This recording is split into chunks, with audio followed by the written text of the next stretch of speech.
السلام علیکم ورحمۃ اللہ وبرکاتہ۔ یہ مسلمان زیادہ تر ان قافلوں میں سے پکڑے جاتے تھے جنہیں صلیبی لوٹتے تھے۔ یہ کیمپ قید خانہ نہیں تھا، نہ یہ جنگی قیدی کیمپ کہلاتا تھا۔ یہ ایک بیگار کیمپ تھا جس پر کوئی ایسا کڑا پہرا نہ تھا جیسا قید خانوں میں ہوتا ہے۔ ان بد نصیب قیدیوں کا کوئی باقاعدہ ریکارڈ بھی نہ تھا۔ یہ لوگ مویشی بنا دیے گئے تھے۔ جہاں ضرورت ہوتی ان میں سے بہت سے آدمی ہانک کر لے جائے جاتے اور ان سے کام لیا جاتا تھا۔ انہیں خوراک صرف اتنی سی دی جاتی جس سے وہ زندہ رہ سکتے تھے۔ وہ خیموں میں رہتے تھے۔ ان میں جو بیمار پڑ جاتا اس کا علاج اسی صورت میں کیا جاتا تھا کہ بیماری معمولی ہو۔ اگر بیماری فوراً زور پکڑے تو اسے زہر دے کر مار دیا جاتا تھا۔ یہ بد نصیب مسلمانوں کا ایک گروہ تھا جو صرف اس جرم کی سزا بھگت رہے تھے کہ وہ مسلمان ہیں۔ سلطان ایوبی کو اس کے جاسوسوں نے اس بیگار کیمپ کے متعلق خبریں دے رکھی تھیں۔ حدید کو بھی کیمپ میں بھیج دیا گیا تھا۔ لوزینہ کے لیے حکم تھا کہ اسے نہ ملے۔ ہرمن کو شک ہو گیا تھا کہ یہ ایک جذباتی وابستگی ہے، لیکن لوزینہ نے اس حکم کو قبول نہیں کیا تھا۔ اس نے جب سنا کہ حدید مسلمانوں کے کیمپ میں ہے تو اس نے سہیلی سے کہا کہ وہ اسے آزاد کرائے گی۔ سہیلی نے اس کی جذباتی حالت دیکھ کر مدد کا وعدہ کیا اور دونوں نے پلان بنا لیا۔ وہ اسی وقت شہر میں گئی اور ایک پرائیویٹ ڈاکٹر سے ملی۔ اسے کہا کہ وہ ایک زخمی کو لا رہی ہے جس کا علاج اسے اس شرط پر کرنا پڑے گا کہ وہ اس کے متعلق کسی کو کچھ نہ بتائے۔ ڈاکٹر نے اس رازداری کی وجہ پوچھی تو لوزینہ نے کہا، وہ ایک غریب سا مسلمان ہے جس نے میرے خاندان کی بہت خدمت کی ہے۔ وہ کہیں لڑائی جھگڑے میں زخمی ہو گیا ہے۔ اس کے پلے کچھ بھی نہیں، اس لیے کوئی ڈاکٹر اس کا علاج نہیں کرتا۔ چونکہ یہاں تمام ڈاکٹر عیسائی ہیں، اس لیے وہ کسی مسلمان کا علاج بلا اجرت نہیں کرتے۔ رازداری کی دوسری وجہ یہ ہے کہ اگر شہر کے منتظم تک یہ خبر پہنچ گئی کہ ان مسلمانوں میں لڑائی جھگڑا ہوا ہے تو وہ اسی کو بہانہ بنا کر انہیں مسلمانوں کے کیمپ میں بھیج دے گا۔ انہیں تو بہانا چاہیے۔ میں اس آدمی کو اس خدمت اور اثار کا صلہ دینا چاہتی ہوں جو اس نے میرے خاندان کے لیے کیا ہے۔ میں اسے رات کے وقت لاؤں گی۔ بتائیے آپ کتنی اجرت لیں گے؟ میں رازداری کی بھی اجرت دوں گی۔ اس دوران ڈاکٹر اسے سر سے پاؤں تک دیکھتا رہا۔ لوزینہ نے اسے یہ نہیں بتایا تھا کہ وہ کون ہے، یہی بتایا تھا کہ وہ ایک معزز گھرانے کی لڑکی ہے۔ لڑکی کا غیر معمولی حسن دیکھ کر ڈاکٹر جو اجرت لینا چاہتا تھا اسے وہ زبان پر نہیں لا رہا تھا۔ لوزینہ اس میدان اور اس فن کی ماہر تھی۔ وہ مردوں کی نظریں پہچانتی تھی۔ اس نے اپنے فن کو استعمال کیا تو ڈاکٹر موم ہو گیا۔ لوزینہ نے سونے کے 4 سکے اس کے آگے رکھ دیے اور جب ڈاکٹر نے اس کا ہاتھ اپنے ہاتھ میں لے کر کہا کہ تم سے زیادہ قیمتی کوئی سکہ نہیں، تو لوزینہ نے مخصوص مسکراہٹ سے کہا، آپ جو قیمت مانگیں گے دوں گی، میرا کام کر دیں۔ ڈاکٹر یہ تو سمجھ گیا کہ معاملہ خطرناک اور پر اسرار معلوم ہوتا ہے، لیکن لوزینہ کو دیکھ کر اس نے خطرہ قبول کر لیا اور کہا، لے آؤ، آج رات، کل رات، جب چاہو لے آؤ۔ اگر میں سویا ہوا ملوں تو جگا لینا۔ اس نے ایک ہاتھ میں سونے کے سکے اور دوسرے ہاتھ میں لوزینہ کا ہاتھ پکڑ لیا۔ اس مہم کا سب سے زیادہ نازک اور پرخطر مسئلہ تو یہ تھا کہ حدید کو کیمپ سے نکالا کس طرح جائے۔ رات کو وہاں پہرا برائے نام ہوتا تھا۔ ان بد نصیب قیدیوں میں بھاگنے کی سکت ہی نہیں تھی۔ صبح سورج نکلنے سے پہلے انہیں مشقت پر لگایا جاتا اور سورج غروب ہونے کے بعد کیمپ میں لایا جاتا۔ ان کی تعداد 1500 کے لگ بھگ تھی۔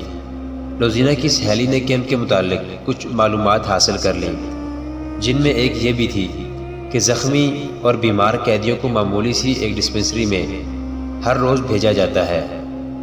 ان کے ساتھ صرف ایک پہرے دار ہوتا ہے۔ دوسرے دن لوزینہ اپنی سہیلی کے ساتھ وہاں پہنچ گئی جہاں مریض قیدیوں کو لے جایا جاتا تھا۔ اسے زیادہ انتظار نہ کرنا پڑا۔ 25-30 مریضوں کی ایک پارٹی نہایت آہستہ آہستہ چلتی آ رہی تھی اور پہرے دار ہاتھ میں لاٹھی لیے انہیں مویشیوں کی طرح ہانکتا لا رہا تھا۔ جو تیز نہیں چل سکتے تھے انہیں وہ لاٹھی سے دھکیل کر لا رہا تھا۔ دونوں لڑکیاں آگے چلی گئیں۔ ان کا انداز ایسا تھا جیسے تماشا دیکھ رہی ہوں۔ جب مریضوں کا ٹولہ ان کے قریب سے گزر رہا تھا تو وہ ہر ایک کو دیکھنے لگی۔ اچانک لوزینہ کو دھچکا لگا۔ حدید اسے قہر بھری نظروں سے دیکھ رہا تھا۔ اس سے اچھی طرح چلا نہیں جاتا تھا۔ اس کے چہرے سے وہ رونق اور رمق بجھ گئی تھی جو لوزینہ نے زخمی ہونے سے پہلے دیکھی تھی۔ حدید کے کندھے جھک گئے تھے۔ اس کے کپڑے خون سے لال تھے۔ خون خشک ہو چکا تھا۔ لوزینہ کی آنکھوں میں آنسو آ گئے، مگر حدید کی آنکھوں میں نفرت تھی۔ اس نے منہ پھیر لیا۔ یہ مریض ٹولہ آگے نکل گیا تو لوزینہ اور اس کی سہیلی پہرے دار کے ساتھ ایسی باتیں کرنے لگیں جن میں ان مسلمان مریضوں کے خلاف نفرت تھی۔ انہوں نے زبان کے جادو سے پہرے دار کو اپنا گرویدہ کر لیا اور کہا کہ وہ ازراہ مذاق ان قیدیوں کے ساتھ باتیں کرنا چاہتی ہیں۔ ڈسپنسری میں دوسرے مریض بھی تھے۔ خاصا ہجوم تھا۔ قیدیوں کو ایک طرف بٹھا دیا گیا۔ لوزینہ ان کے قریب چلی گئی اور اس کی سہیلی نے پہرے دار کو باتوں میں الجھا لیا۔ حدید دیوار کے سہارے بیٹھ گیا تھا۔ اس کی حالت اچھی نہیں تھی۔ لوزینہ نے آنکھ کے اشارے سے اسے پرے بلایا۔ وہ جب اس کے قریب گیا تو لوزینہ نے آہستہ سے اسے کہا، مجھے حکم ملا ہے کہ تم سے کبھی نہ ملوں، بیٹھ جاؤ۔ ہم یہ ظاہر نہیں ہونے دیں گے کہ ہم باتیں کر رہے ہیں۔ میں لعنت بھیجتا ہوں تم پر اور تمہارے حکم دینے والوں پر۔ حدید نے نحیف مگر غضبناک آواز میں کہا، میں نے تمہیں کسی صلے کے لالچ میں ڈاکوں سے نہیں بچایا تھا، وہ میرا فرض تھا۔ کیا تم فرض ادا کرنے والوں کے ساتھ یہ سلوک کرتے ہو؟ چپ رہو حدید، لوزینہ نے رندھیائی ہوئی آواز میں کہا، یہ باتیں بعد میں ہوں گی۔ مجھے بتاؤ کہ رات تم کس جگہ ہوتے ہو؟ آج رات تمہیں وہاں سے نکلنا ہے۔ حدید اس سے بات بھی نہیں کرنا چاہتا تھا۔ لوزینہ نے اسے آنسوؤں سے اور بڑی مشکل سے یقین دلایا کہ وہ اسے دھوکہ نہیں دے رہی۔ حدید نے بتایا کہ وہ رات کو جہاں سوتا ہے وہاں سے نکلنا مشکل نہیں، لیکن نکل کر وہ جائے گا کہاں؟ انہوں نے جلدی میں فرار کا منصوبہ بنا لیا۔ مسلمانوں کا کیمپ ایسی نیند سویا ہوا تھا جیسے یہ لاشوں کی بستی ہو۔ پہرے دار بھی سو گئے تھے۔ یہاں سے کبھی کوئی بھاگا نہیں تھا۔ بھاگ کر کوئی جاتا بھی کہاں؟ اس کے علاوہ پہرے داروں کو یہ بھی معلوم تھا کہ کوئی ایک آدھ بھاگ بھی گیا تو کون جواب طلبی کرے گا۔ رات کا پہلا پہر ختم ہو رہا تھا کہ پھٹے پرانے ایک خیمے سے ایک آدمی پیٹ کے بل رینگتا ہوا خیموں کی اوٹ میں وہاں تک چلا گیا جہاں اسے کوئی پہرے دار نہیں دیکھ سکتا تھا۔ آگے اسے اندھیرے میں بھی کھجور کا درخت نظر آنے لگا۔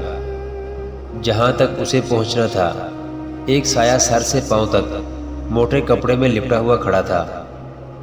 رینگنے والا اٹھ کھڑا ہوا اور کھجور کے تنے تک پہنچ گیا۔ وہ حدید تھا۔ لوزینہ اس کی منتظر تھی۔ تیز چل سکو گے؟ لوزینہ نے پوچھا۔ کوشش کروں گا، حدید نے جواب دیا۔ وہ کیمپ سے دور نکل گئے۔ آگے وسیع علاقہ غیر آباد تھا۔ مشکل یہ تھی کہ حدید تیز نہیں چل سکتا تھا۔ لوزینہ نے سہارا دے کر تیز چلانے کی کوشش کی اور اسے بتاتی گئی کہ اسے کیسے کیسے حکم اور دھمکیاں ملی ہیں۔ اس نے حدید کی غلط فہمی رفع کر دی۔ آگے شہر کی گلیاں آ گئی اور پھر ڈاکٹر کا گھر آ گیا۔ 3-4 بار دستک دینے سے ڈاکٹر باہر آیا اور انہیں فوراً اندر لے گیا۔ اس نے حدید کے زخم کھول کر دیکھے تو کہا کہ کم از کم 20 روز مرہم پٹی ہوگی۔ یہ سن کر لوزینہ کے سامنے ایک بہت ہی پیچیدہ مسئلہ آ گیا۔ وہ یہ تھا کہ اتنے دن وہ حدید کو چھپائے گی کہاں؟ اسے بیگار کیمپ میں واپس تو نہیں لے جانا تھا۔ اس کی عقل جواب دے گئی۔ ڈاکٹر مرہم پٹی کر چکا تو اس نے کہا کہ اسے نہایت اچھی اور مقوی غذا کی ضرورت ہے۔ لوزینہ اسے پرے لے گئی اور کہا، یہ جہاں رہتا ہے وہاں اسے اچھی غذا نہیں مل سکتی۔ میں گھر میں اسے اپنے پاس نہیں رکھ سکتی۔ آپ اسے یہیں رکھیں اور جو چیز اس کے لیے فائدہ مند ہو وہ کھلائیں۔ مجھ سے آپ جتنی قیمت اور اجرت مانگیں گے دوں گی۔ ڈاکٹر نے جو اجرت بتائی وہ بہت ہی زیادہ تھی۔ لوزینہ نے کم کرنے کو کہا تو ڈاکٹر نے کہا، تم مجھ سے بہت ہی خطرناک کام کرا رہی ہو۔ میں جانتا ہوں کہ یہ شخص مسلمانوں کے کیمپ سے لایا گیا ہے اور یہ مصری فوج کا سپاہی ہے۔ تمہارا اس کے ساتھ کیا تعلق ہے؟ مجھے منہ مانگی اجرت دو گی تو تمہارا یہ راز میرے گھر سے باہر نہیں جائے گا۔ مجھے منظور ہے، لوزینہ نے کہا، اور یہ بھی سن لو ڈاکٹر، اگر یہ راز فاش ہو گیا تو آپ زندہ نہیں رہیں گے۔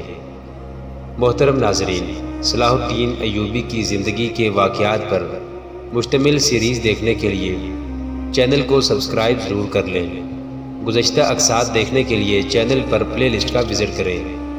ویڈیو کو لائک اور شیئر ضرور کیجیے۔ کمنٹ باکس میں اللہ اکبر ضرور ٹائپ کریں۔ اللہ آپ کا حامی و ناصر ہو۔